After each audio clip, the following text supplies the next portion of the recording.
All right, guys. Welcome back to Sponge's Tech Tips. I'm Sponge. It's a beautiful day here in Washington State, Woodinville, Washington. Blue skies, some light clouds. It's about 80 to 85 degrees up here. And beautiful. It's a little hot for my taste, but I'm glad I'm not in places like Arizona where you guys are. Way too hot for my taste.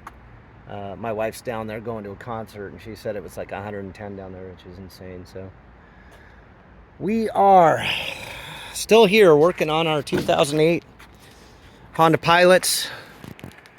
This is our low mileage Honda Pilot, 56,000 original miles. Unfortunately had damaged interior, and this is our high mileage with a blown motor 2008 Honda Pilot, and we did a complete interior swap on it. It was a color change, so everything had to come out. And this is going to be, I think, the last video in this. I am not going to be doing a tech tip on the dash swap, but as you can see in this picture, I do have the dash swap done. Or not done, I'm sorry, I figured out how to get the dash out, I should say. So this, for the sake of this video, this is dash number 1. That's the gray one. And this is dash number 2, which is the olivey brown one. The olive brown one came out of the white vehicle, and that's what has to go into the silver one.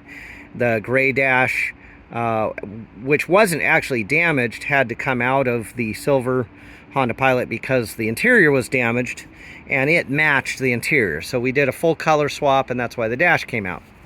Now, as I've gone through this process, I took apart the silver vehicle's dash, the gray dash, dash number 1. I actually took it apart piece by piece because I didn't know how to remove it. And as I went through, I came to the conclusion that the entire dash is installed completed. It is not designed to be removed from the vehicle without removing the entire dash in its whole, if you will. I mean, you can take some parts off of it, which does help because it lightened it up, but it's not designed to come out in pieces. But I did have to do that to figure out what was holding it in. I didn't know where all the bolts were. I didn't know where everything was.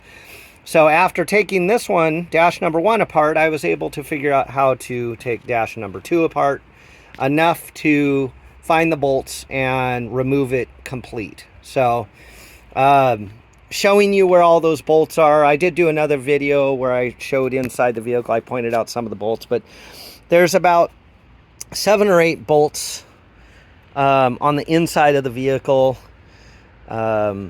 I don't know if it's really difficult to show you, but so this is the passenger side. It has one, see, there's one, oh, here it is. It's kind of hard to see in this, but there's 1 and 2 bolts coming out. There's a 3rd bolt on the side.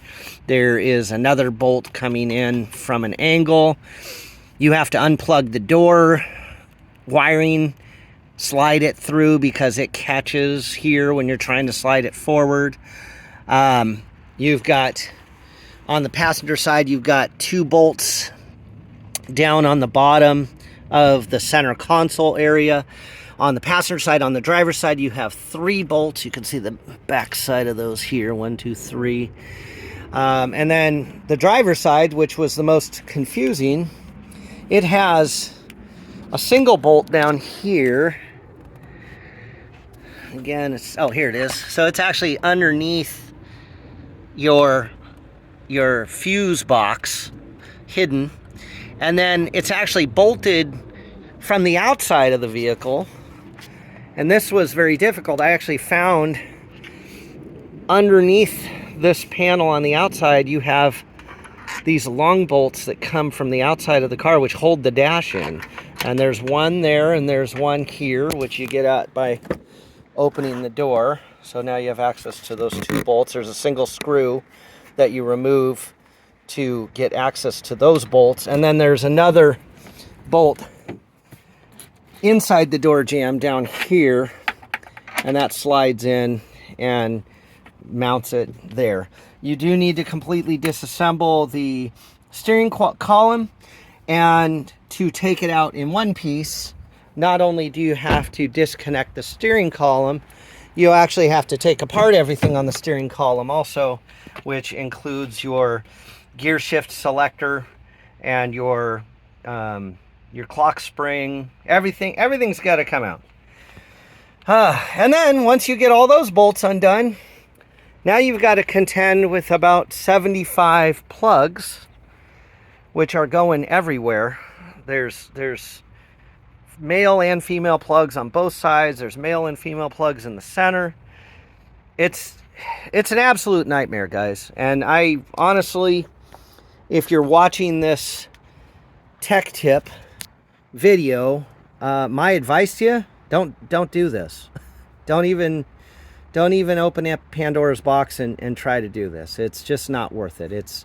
I've got countless hours here that honestly a customer wouldn't even want to pay for, and if you're the customer, I guarantee you're not going to want to pay for this, and you're not going to want to do it yourself. So my advice, don't even do it. If you're going to do an interior swap, make sure to pick a donor that has the same color. And keep in mind too, I probably should talk about this too. Now you see I've got both dashes sitting out.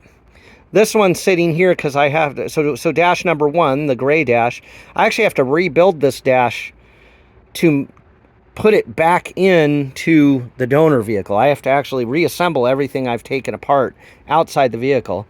The other dash is actually ready to go in, with one exception. I've noticed some of the plugs are different. So there's a very good chance to, even though they're both 2008 Honda Pilots with all the same amenities, this one may have something in the vehicle that the other one doesn't have, and I may have to take all of the electrical wiring off of dash 2 and put it on dash 1, and take all the electric wiring off of dash 1 and put it on dash 2. And honestly, it's just not worth it, guys. So, all right, so that's the tech tip for today. If you're going to do a dash swap on a Honda Pilot, don't do it. It's just a pain in the butt. Don't even bother doing it. So, all right, guys, I may, once I'm done, because I'm invested now, I got to finish this thing. So, I may, once I'm all complete and I put the 55 or 56,000 mile car back together and make sure everything works, I might just do one little final video just to show everybody how nice it looks. It does look really nice. But for tech tips, that's it. I'm not going to be delving into anything else on this. We covered a lot. I'm sure we didn't cover everything. Do me a favor, if I missed something and you were waiting for me to post it up, feel free to hit me in the comments and let me know what you want me to do. I could probably do it on another vehicle out there, another Pilot. But that's it for this one. So do me a favor, if you enjoyed the series here and if you enjoyed these videos and they helped you out, hit the like button. Please subscribe to the channel. It's free for you to do, and it can only help me out in the long run. Maybe someday I'll get compensated for the amount of time I put into this dash. But we are going to be tackling other cars. If you look out here, I've got a sea of cars. A lot of these have been waiting for me to get done with the Pilot here and to move on to. I've got a lot of work to do, so there's going to be some more tech tips in the future. And as always, please leave a message in the comments. I love hearing from you guys. So, all right, that's it, guys. I'll see you on the next one.